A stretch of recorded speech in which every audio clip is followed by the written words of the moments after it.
There's nothing more refreshing than standing in a cool summertime rain shower, or bathing in the warm sunlight on a crisp spring day, or inhaling the cool autumn air, fresh with the scent of turning leaves and pine needles.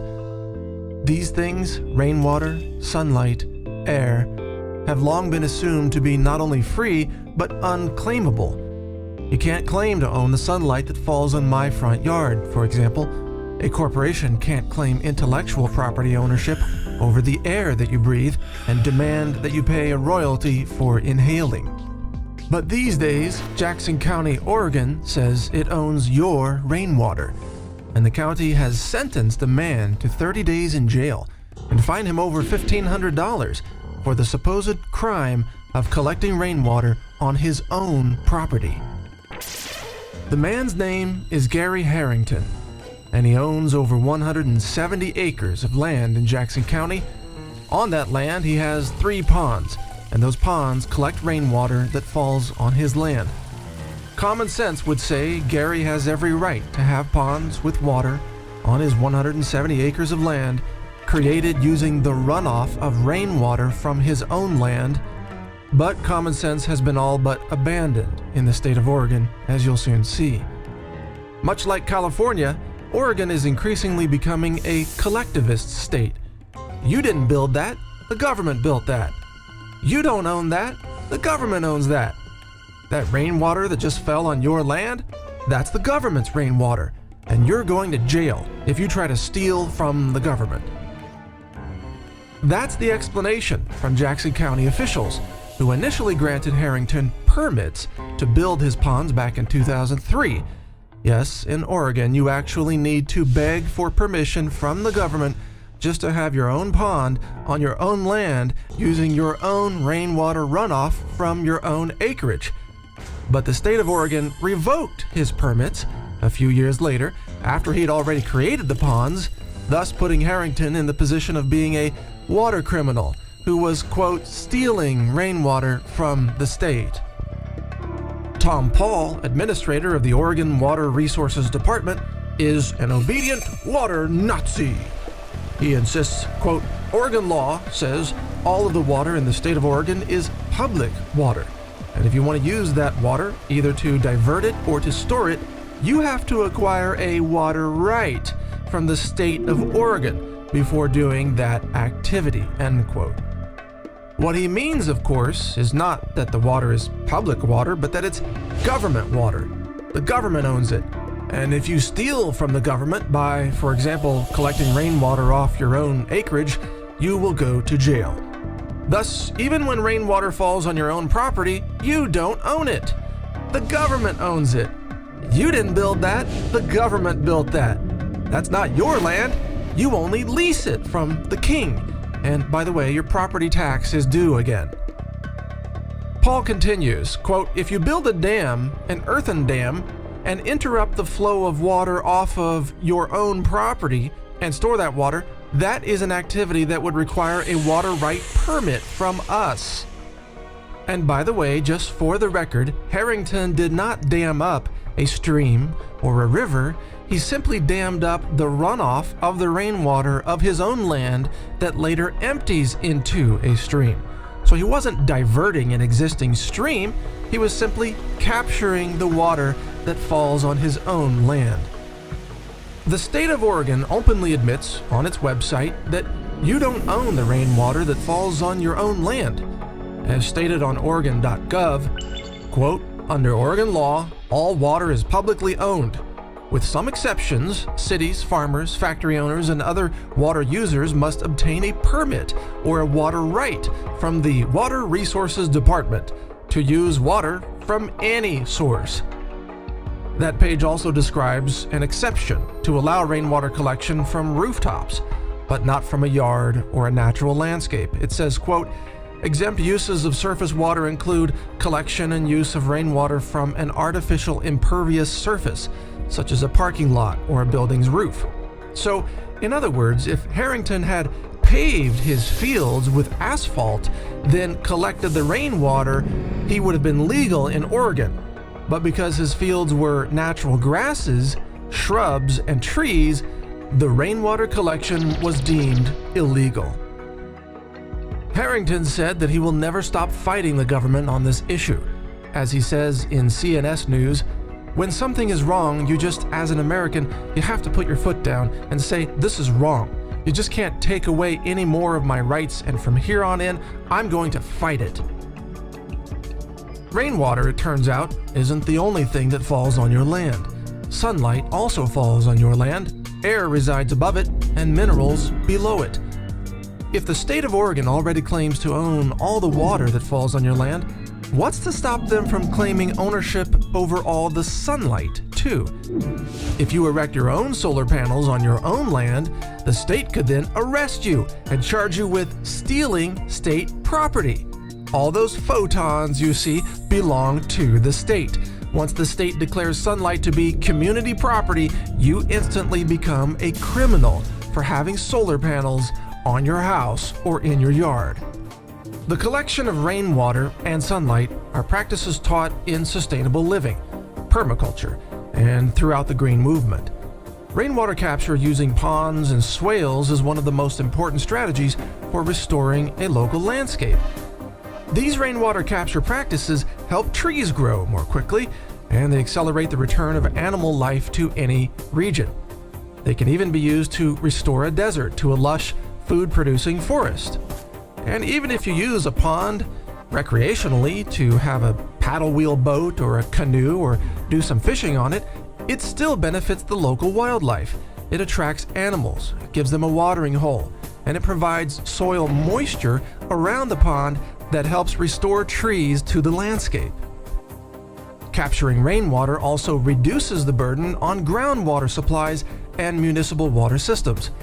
Capturing rainwater actually protects aquifers and raises the value of land, which results in higher property tax revenues for the county. That Jackson County officials actually criminalize permaculture practices is abhorrent to not only the green movement on the left, but also the libertarians and constitutionalists on the right. Much like in California, Oregon County officials are lying, power-hungry tyrants who falsely accuse Harrington of, quote, diverting stream water when in reality he was only capturing water that normally flows off his own property and later joins the stream. Quote, water law is water law, whether you agree with it or not, said Jackson County Water Master Larry Mentier. In other words, the power of the state is absolute, even if the state departs from the realm of sanity.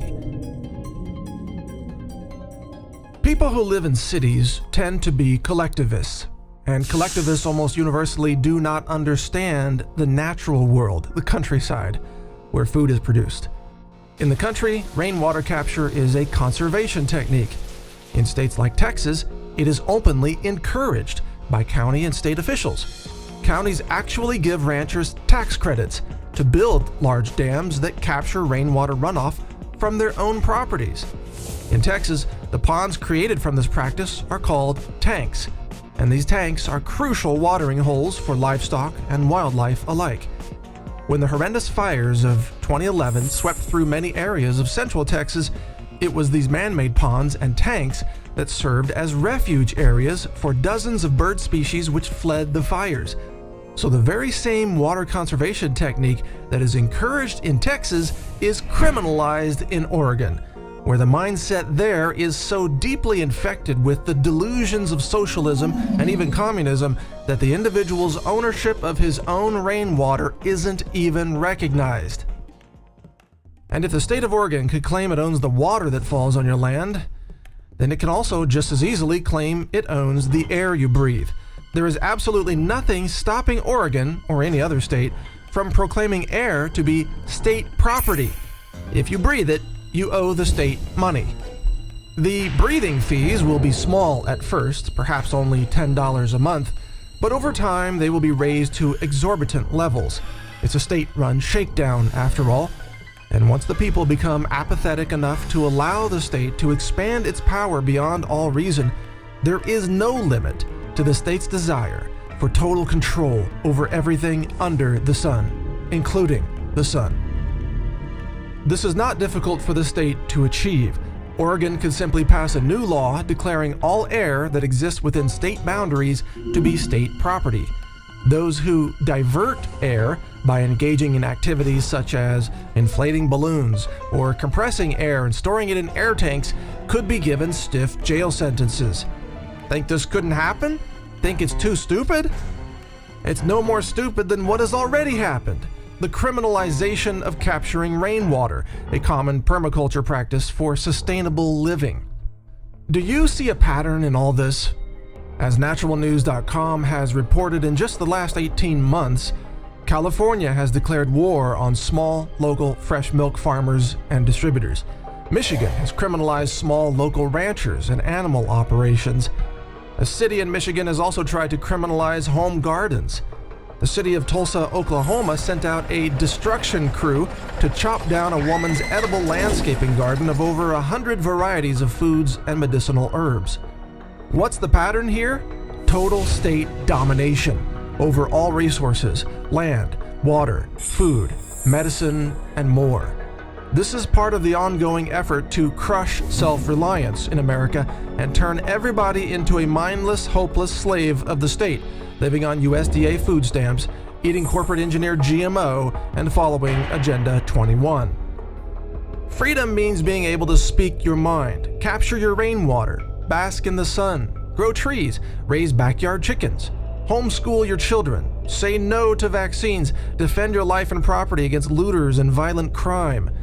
Freedom is what once made America great, and it is the crushing of freedom which is now destroying America.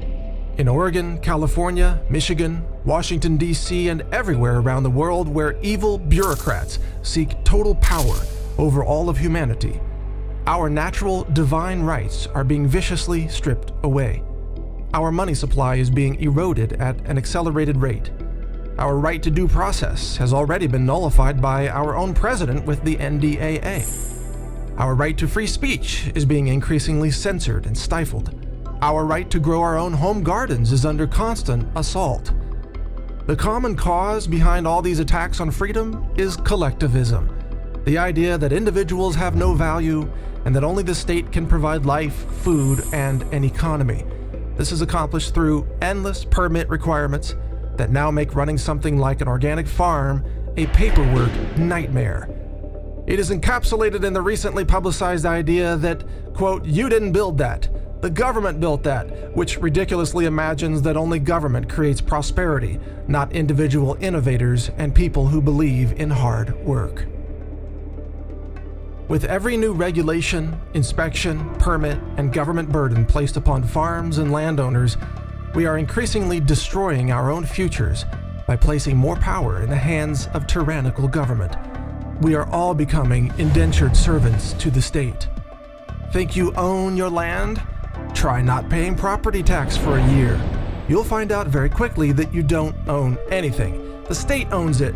You are just paying rent. Beware of collectivism.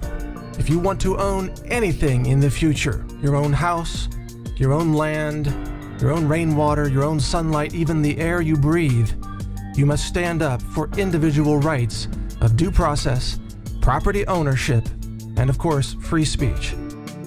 Liberty is taken away by governments and restored by people, by citizens. And if we hope to remain as free people in a free society, we must remain forever vigilant, keeping our eyes on the very government that attempts to dominate everything in our lives. Government will never give you freedom. You must seize it and then defend it. Stay informed about liberty, green living, permaculture, and more at naturalnews.com.